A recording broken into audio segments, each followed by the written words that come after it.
साथियों, आज भारत तेजी से विकसित होने के लक्ष्य की तरफ आगे बढ़ रहा है, लेकिन इस समय भारत कई विराट चुनौतियों का मुकाबला भी कर रहा है।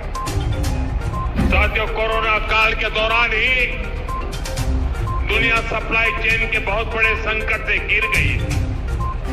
कोविड के बाद यूक्रेन में युद्ध शुरू हो गया, उसने दुनिया की परेशानियां और बढ़ा दी। फूड, फ्यूल, फर्टिलाइजर, इन तीनों चीजों पर गंभीर प्रभाव पड़ा। बीते 5-6 वर्षों में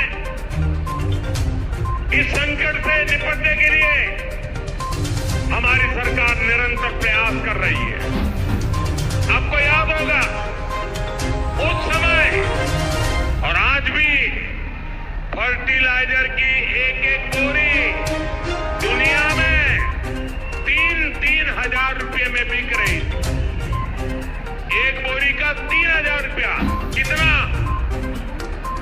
आप बताएंगे एक बोरी का कितना? आंकड़ा नहीं, बोलिए मुंह से।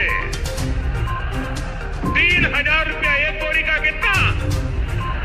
एक बोरी का कितना? एक बोरी का कितना? और भारत के किसानों को वही खाद की बोरी 300 से भी कम रुपये में दी जा रही है। 3,000 के सामने 300 रुपये में।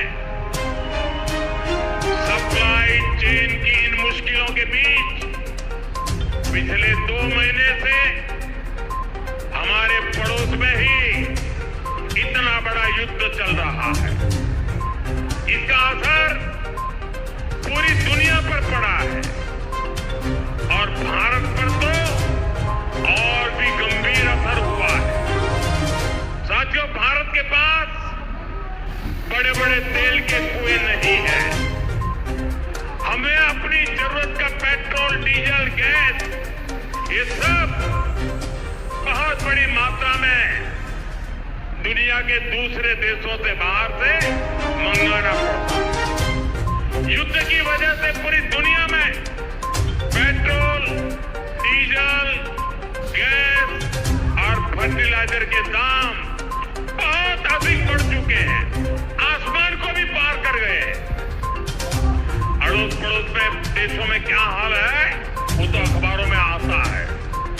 भारत सरकार इस युद्ध के पिछले 2 महीनों से देशवासियों को इस संकट से बचाने के लिए लगातार प्रयास कर रही है।